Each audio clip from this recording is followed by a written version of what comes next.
ROFM would like to say thanks to the Trust House Foundation for their continued support. Hey, if you have no internet connection, there's something you can do about it. You can contact Masterton Library for Skinny Jump.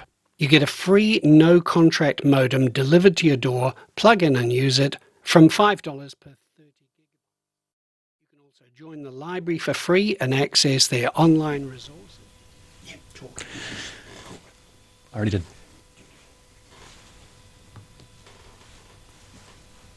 Cool. Good morning and welcome to the first episode of Wreck and Roll. My name is Mark Pacey and I'll be taking you through quite a series of shipwrecks over the next 20 weeks. Today we're actually starting way back in pre-recorded area. We're going to start with myths and legends, and we're going to start with the story of Rongotute. So we'll get straight into it. Stories relating to an unidentified ship visiting New Zealand between the times of Abel Tasman in 1642 and Captain Cook in 1769 are numerous. Did any of these visitors come to Wairarapa? According to Māori stories, they did. The story of Rongotute is fascinating, but also varied. Several different versions of the legend exist, and do not all relate to the Wairarapa region. The Wairarapa story says that a strange ship appeared off the coast of Palliser Bay. In some stories it anchored offshore, in others it was blown onto land by fierce weather. The Rongotute name is associated with the captain of the vessel, and not the vessel itself. The Wairarapa coast, especially Palliser Bay, has a grim history for shipwrecks, and it is highly likely that the ship became stranded here. The next part of the story suggests that after a meeting with Māori, the crew were killed, eaten, and the ship stripped of all the things that could be used. It was then set on fire to retrieve the metal nails and fittings.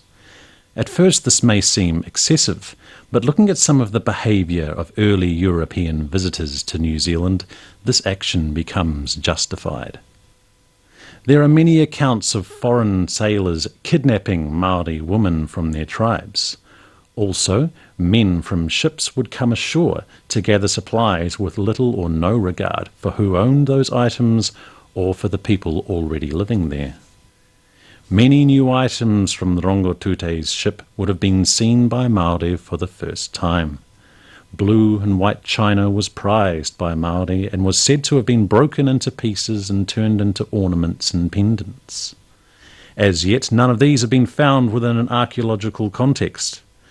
Famed Wairarapa historian Austin Graham, also known as A.G. Bagnall, recalls in his book Wairarapa, an historical excursion, that a local chief named Whakataha Kitarangi obtained a tomahawk from the wreck, which he mounted on a whalebone handle and named Te Whata o Te Rangi.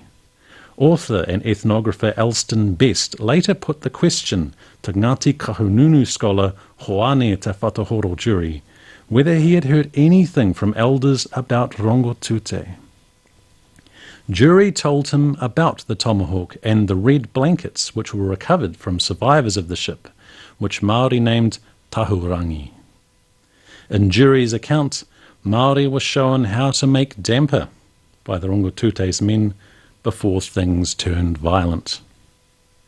3 survivors managed to escape and put out to sea in a boat, and were last seen heading up the east coast.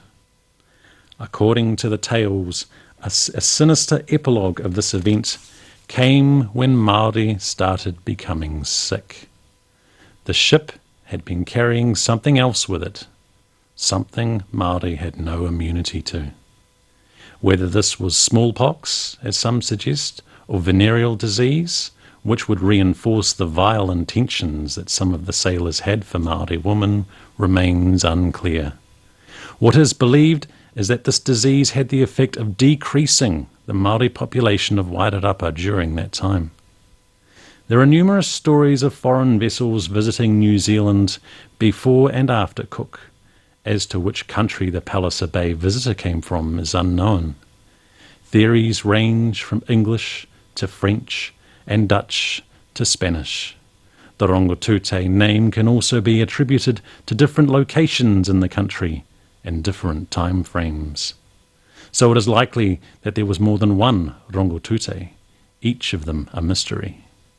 In the words of Bagnall, until we can confirm the Wairarapa tradition by some identifiable relic or by the still possible discovery of some ship which did not return to base, Rongotute and his vessel must stand in question. For now, the sands of Wairarapa are keeping their secrets. So that was the tale of Rongotute. So now we're going to go and play a piece of music, and in keeping with Te Wiki o Te Reo Māori, we're going to play something that you are probably very familiar with, but with the Te Reo lyrics.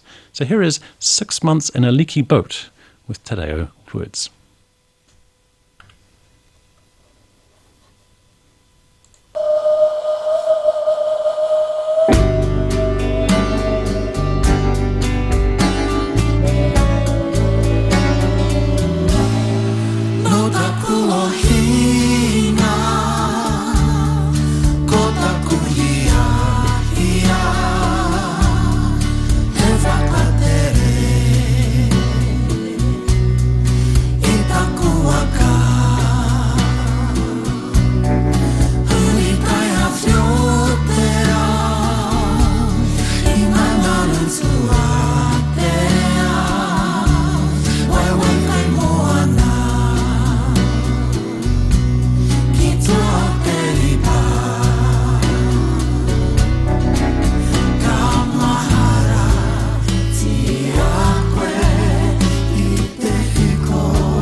That's a very, very lovely version of that song. Right. get back to our stories now. So we've now leapt forward quite a ways. We're now in 1841, and this is the first recorded Pākehā wreck in the Wairarapa region. One of the early industries in New Zealand after the arrival of Europeans was whaling. These majestic creatures were hunted in great numbers for their oil, which was used as lamp fuel and to make soap. The bones were also harvested for use in hoop skirts and corsets, as well as knife handles and umbrella spokes. New Zealand had a healthy population of the animals, which attracted whalers from abroad. One of the many whaling boats to come to our shores to partake in the hunt was the bark David. The David was based in Tasmania and had been engaged in whaling activities before sailing for Cook Strait. On board she carried a cargo of 120 barrels of whale oil and a quantity of whale bones, which had been harvested from right and sperm whales. On the 11th of August 1841, David ran into strong winds and was blown into Palliser Bay. The captain was unfamiliar with the area. European sailors had been told by Māori that there were safe anchorages in the bay, but they'd never asked where those anchorages were. The wind forced the ship closer to land, and when the David was 4 kilometres offshore, the decision was made to drop both the anchors and cut away the masts to avoid running aground. Despite this effort, David continued to drift towards shore, dragging her anchors. At 10 a.m, the David ran aground in strong winds and heavy seas. The 29 crew on board found themselves in a precarious situation. Their ship was beached and there was no chance of refloating her. The seas were showing no signs of calming, and they were miles from the nearest Pākehā settlement. The only option was to abandon the stricken ship and walk to safety. Each crew member had to swim the last few metres between the David and the shore, and they had to time it, so they jumped into the sea on the receding waves. 26 crew members made it to shore, but the remaining 3 were not so fortunate. They became entangled in the remains of the David's rigging and were drowned. The survivors were eventually met by Māori, who helped them and showed them the way as they prepared to walk around the coast to Wellington Harbour, a distance of 50 kilometres. The David, meanwhile, was at the mercy of the elements. Large waves and strong winds soon had the vessel in pieces. Her cargo was strewn along the coast. The agent for the vessel, John Wade, made efforts to save all the cargo he could. But scouring such a large coast was no small task. Wade was not the only one recovering flotsam from the David. In the weeks that followed, local Māori had come across whale bones that had been washed ashore and rescued them from the water. They took these back to Wapā at Petone and other sites along the coast. Realising the high value that Pākehā placed on whalebone, some of the cargo that had been gathered by Māori was offered for sale. John Wade caught wind of this and placed a notice in the newspaper threatening that anybody that purchased whalebone from the David would be the receivers of stolen property, and he would seek to prosecute them accordingly. In the wake of the wrecking, the David, there was a strong demand for a detailed coastal survey of Palliser Bay. While too late for the David, it was thought that asking Māori where the safe anchorages were would be of benefit for future vessels that needed a safe place to stay and ride out the weather. Right, and we'll start on the next one as well, and then I'll play another piece of music for you. So this is the next one. This is about the Elba, also a whaler. So the 341-ton American vessel Elba had been whaling in New Zealand waters in late 1841 and had so far experienced favourable conditions. On the 11th of December, the New York-built ship was heading for Port Nicholson in Wellington, but was unable to see the lights of the port, and did not wish to sail for fear of hitting a rock or the beach. The Elba stayed offshore, waiting for a gap in the weather, but the opportunity never eventuated. A strong southeasterly wind rose up, and the Elba was driven away from Wellington and up towards the Wairarapa coast. The whaler soon found herself off the coast of Palliser Bay, which kept getting closer as the wind drove them in. The winds showed no sign of dying down, and the situation became dire. The officers in charge of the vessel held an impromptu meeting and decided that in order to save their ship and crew, they would have to beach her. They aimed the Elba towards the shore, and she came to rest on a sandy beach. The Elba's Palliser adventure was recalled in detail in a letter by Captain William Wilson of the vessel Oriental to the Elba. It was printed in the newspapers and recalls the damage she took before her beaching. By the first of the sudden impulse of the sudden and overwhelming storm, your mainmast, headmast, topmast, and rigging were broken. Your foretopmast and your square sails were blown to pieces, and the ship consequently unmanageable, and finding it totally impossible under existing circumstances to save your ship as commander, it was your duty to do everything in your power to save the crew under your command, which I congratulate you in accomplishing. Wilson went on to say that he thought very highly of the American sailors and their conduct in the dangerous situation. The Elba now lay in the sands of Palliser Bay, and any prospects of saving her were dashed when the waves crashing over her began to break her apart. Her failure to arrive at her destination had been noted, and the schooner Fidel, under Captain Salvatore Semino, headed out to find the stranded whaler. In the Elba's hold was her cargo, which showed the extent of whaling activities at the time. In this one vessel, there were 80 barrels of sperm whale oil, 8 tons of whalebone, and 1,450 barrels of black whale oil. This cargo, along with the disintegrating Elba, was sold at auction by John and George Wade on the 16th of December, just a few days after the stranding. In the aftermath of the Elba's beaching, an example of the kind and generous nature of people came forth when a group of seamen made a collection of £26, which they gave to Captain Merrihew of the Elba. This was a huge amount of money for the time.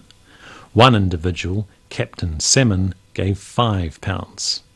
In response to this generosity, Merrihew expressed his gratitude in an eloquent letter printed in the local newspaper. I also feel truly grateful for the assurance and conviction you have kindly conveyed to me that the unfortunate loss of my vessel, which was caused by a visitation which no human skill could avert, this will assist to soothe me when the painful reminiscence of my unfortunate loss might otherwise cause depression of my spirits. I join you, gentlemen, in the hope that I shall see you all again in Port Nicholson under happier circumstances, when my first study will be to offer some return of the kindness evinced to me in this port.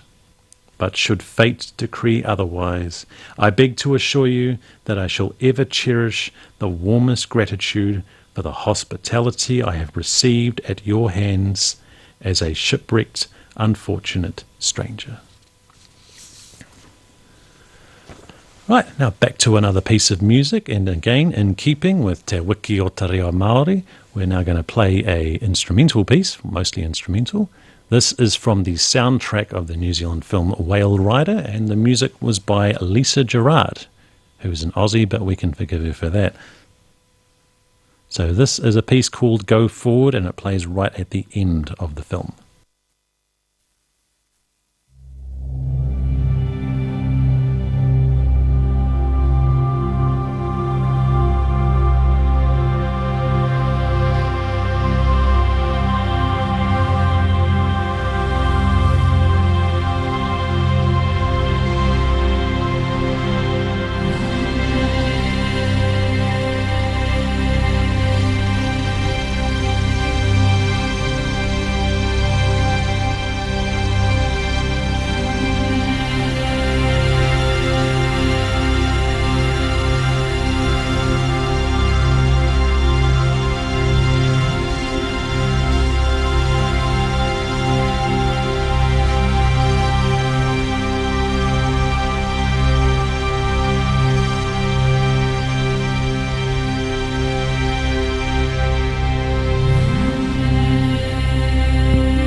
te awa ngati whonohi te iwi.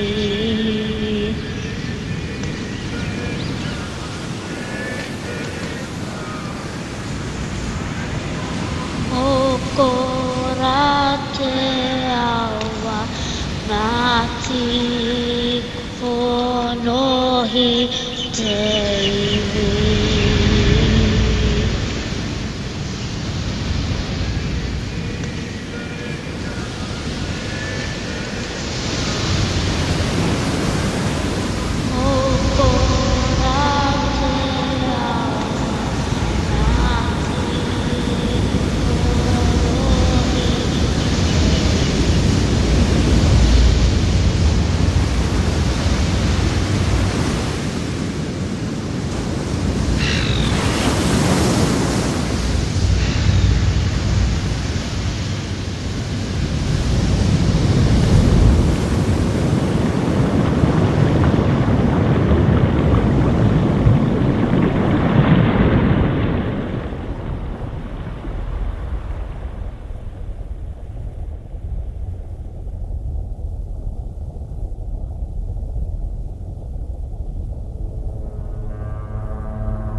And that was Go Forward from the Wairarapa soundtrack. Very nice piece of music, that one too.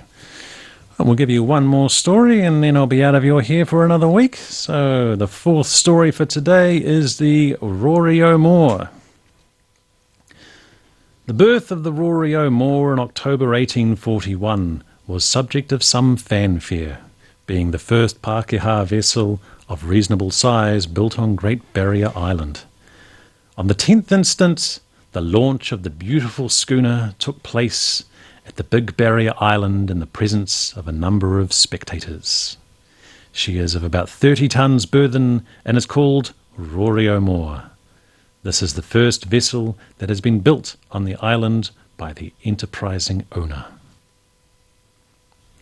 In March of 1842, the Rorio Moor had an important passenger, Surveyor Frederick Tuckett, who was being transported to Massacre Bay to conduct a further survey.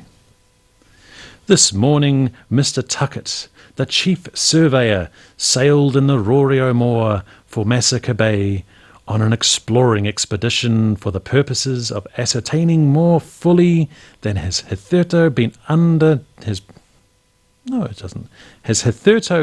done the capabilities of the land in that neighbourhood, both to its geological productions and its fertility as an agricultural district. We anticipate the most encouraging results to this trip. I apologise for stumbling there. 1840s dialogue is quite hard to read sometimes. Tuckett had previously visited and surveyed the area in April of 1841 in the region which would later become Nelson. Tuckett was later involved with surveying at Wairarapa, which would lead to conflict with Māori over Pākehā claims to the land. Tuckett also came into conflict with Pākehā settlers there, whom he said were inefficient. Being unpopular with both Māori and Pākehā, he resigned his post there shortly after. Meanwhile, the Rorio Moor was continuing to transport goods and passengers around New Zealand. On the 20th of April 1842, she brought from Golden Bay a cargo of 10 tons of limestone. The newspaper, the New Zealand Gazette and Wellington Spectator, hoped that she would take back with her to Golden Bay a cargo of coal, for good firewood is becoming scarce and dear. In September 1842, the Rorio Moor ran into trouble off the Wairarapa coast. The newspaper put it very simply. It is reported that the Rorio Moor from the southward, loaded for oil and bone for this port, is a wreck in Palliser Bay, but the cargo is safely landed. She was less than a year old and was now a wreck. No other details of the wrecking were published in the newspapers. In October 1842, the Rorio Moor and her remaining cargo and fittings were put up for auction. 3 months after the stranding, a second Rorio Moor sank while carrying a cargo of 20 tons of copper ore, which had been mined on Great Barrier Island. The sinking of this second Rory has for some time occasioned much inconvenience. In 1846, 4 years after the first Rorio Moor was lost, a list of shipwrecks in the Wairarapa and Wellington area was printed in the newspaper along with the causes of the tragedies. For the first time, some details on the first stranding emerged when it was stated that the wreck occurred through the ignorance of the person in charge. Right, that's your 4 stories for today. We will do 4 more the following Monday. But to finish off, and in keeping with the Vicar of Dibley, we're going to end each segment with a cringeworthy joke. Please feel free to hurl abuse at your radios and televisions. It's okay, because this one is a doozy. 3 friends are shipwrecked on a desert island. After days of despair, one of them stumbles across a lamp and shows it to the others. They rub it, and sure enough, a genie appears. I am the genie of the lamp, and I will grant you each one wish. The first friend immediately declares, I wish I was at home with my family. It is done, and with a puff of smoke the friend vanishes. The others cannot believe their eyes, but without any hesitation, the second friend shouts, I wish I was a millionaire, living in a mansion.